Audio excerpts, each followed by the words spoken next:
What's Upland is on location at the Upland Police Department, and we are joined today by Chief Douglas Millmore and Eric Gavin, who is a coordinator for the Community Restoration Team. And today's topic is homelessness. And for anyone that watches the news even vaguely, you know that nationwide there's a problem, and even here in California, ranging from Southern California all the way up to the Bay Area and everything in between.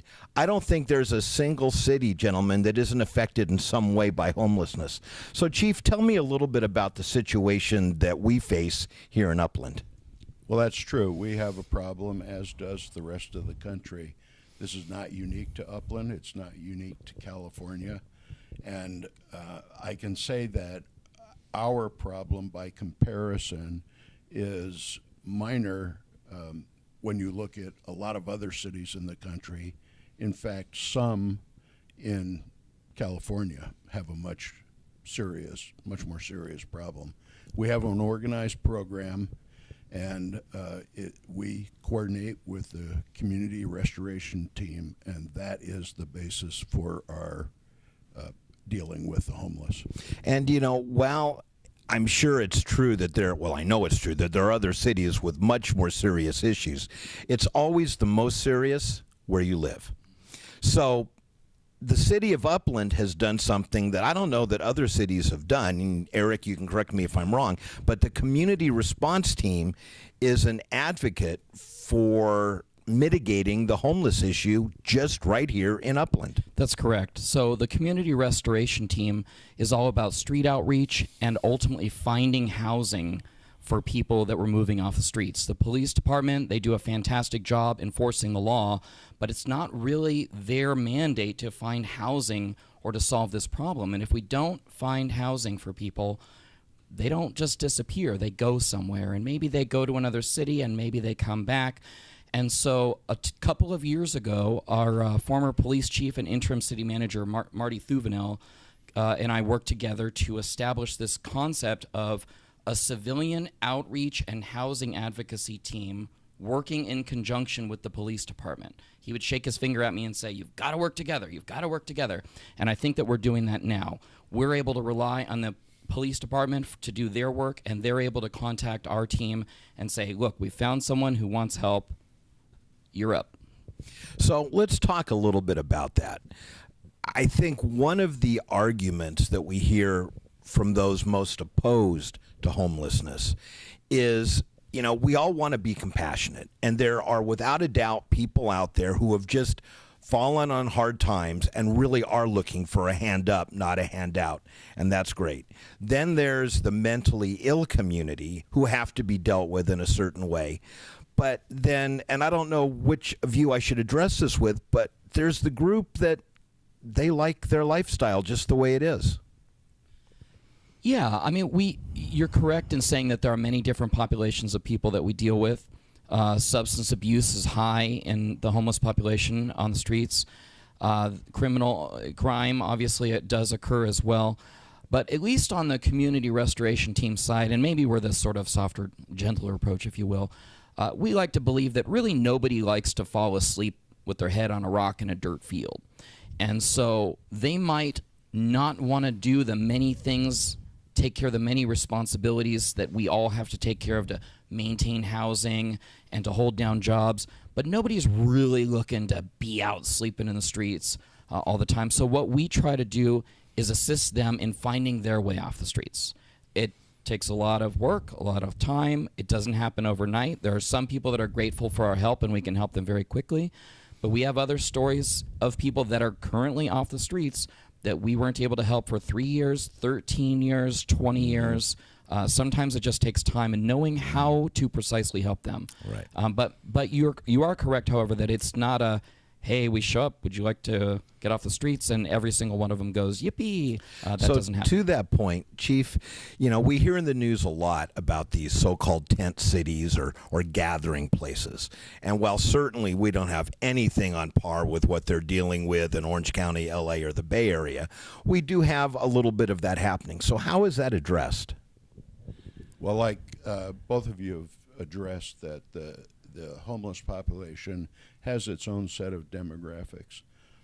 Some people have legitimately fallen on hard times, and they're willing to accept our help when we offer it. And I think we've had 100% success with those that we've contacted that have agreed to accept the help. Then there are those that Eric referred to, which eventually may seek assistance, and it takes some time, and that's where his strength lies.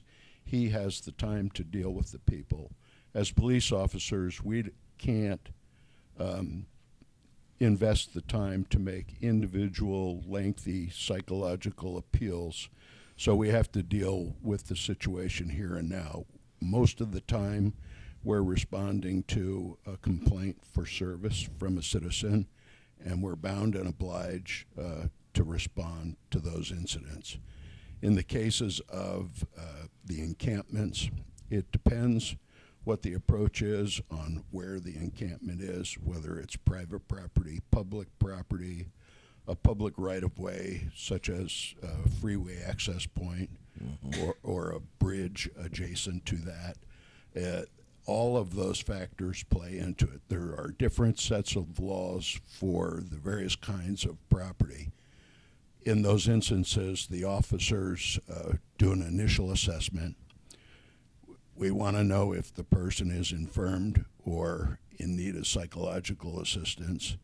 If it's to the point where they're unable to care for their safety or the safety of another, we're able to help them and place them in a hospital on a temporary hold. Other than that, we seek assistance from the community restoration team. What's left are the people, excuse me, who are involved with substance abuse, so we enforce the laws as it relates to those issues. And that makes sense, because what I've heard over and over again from both of you is that being homeless is not illegal, but some of the activities that occur while homeless can be, drunk and disorderly, harassing people, destruction of property, theft, etc. And it sounds like in those cases, what the police department has to do is pretty cut and dried. Sure, and that's their job, and we're grateful for them. And in fact, we need them.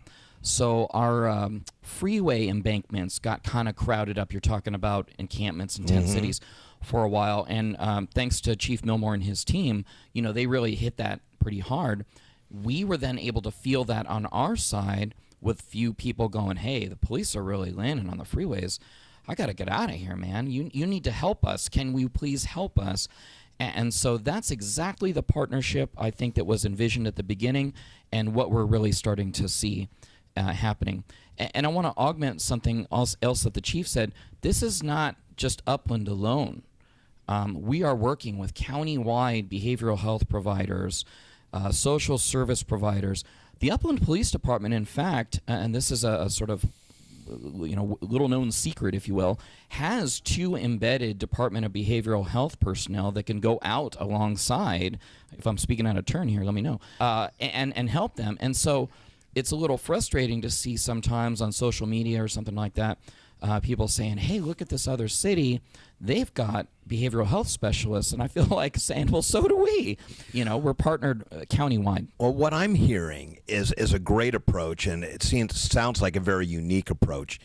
And I hate to use the term, but I'm going to. It's more of a tough love approach than a love approach. I mean, you're making the opportunities out there, but these homeless people are going to come to know that if they don't or aren't willing to take advantage of the incredible opportunities you have to offer, they will sooner or later meet with some of your folks. And I think the communities that are just being overly soft, maybe aren't going to be getting the same results that you guys are. Am I on track with that? Yeah, for the most part, it's from our perspective, the situation is assessed based on the person's need, the community's need, our ability to act, and the resources that are available. And that's the way we base our decisions. And we do have some assistance from behavioral health, and we're able to bounce situations off those folks for guidance when it's necessary. And from what I've heard, the homeless population in Upland is and has been on a decline since the beginning of this partnership. Now, I want to kind of change topics a little bit.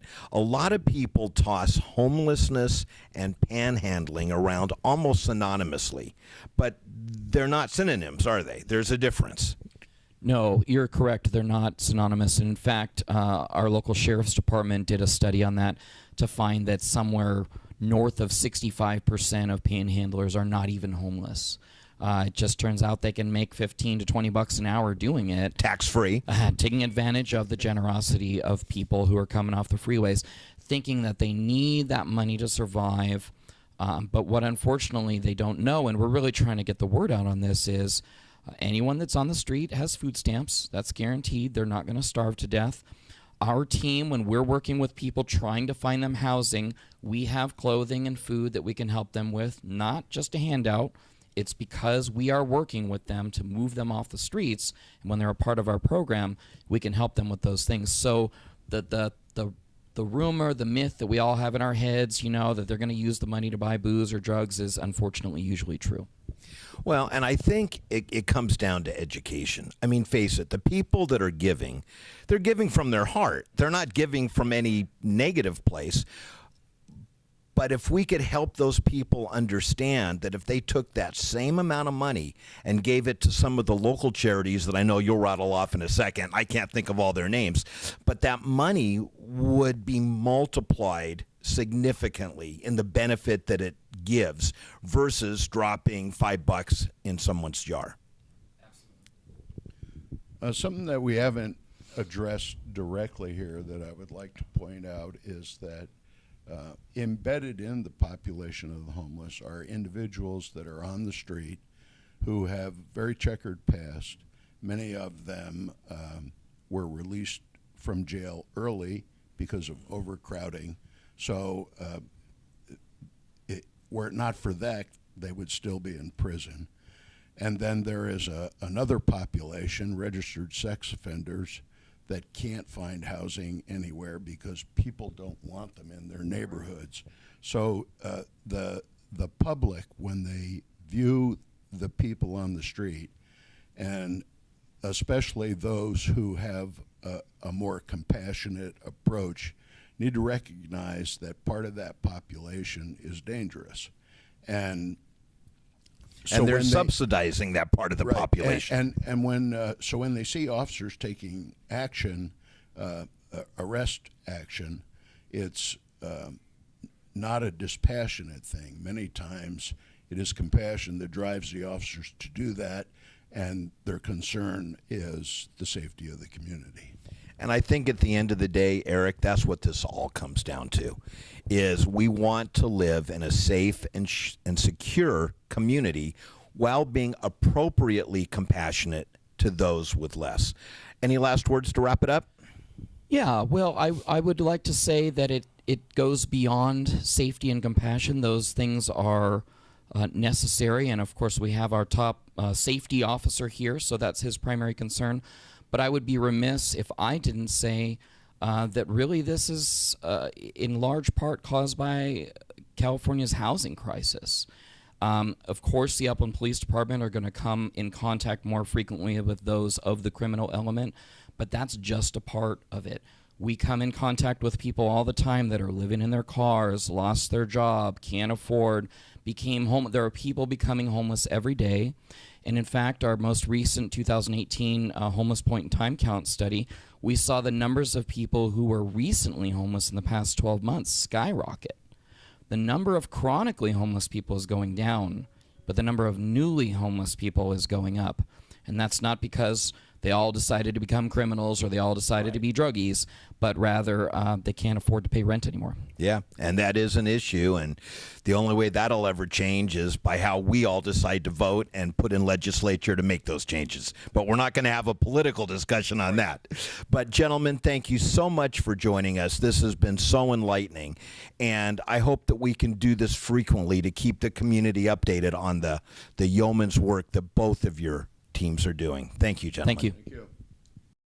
While homelessness is increasing throughout the county and the state, Upland's innovative approach has actually led to overall decreases in the homeless population over the past couple of years. This is according to the annual Homeless Point in Time count figures. To learn more or get involved, please visit www.uplandhomeless.com.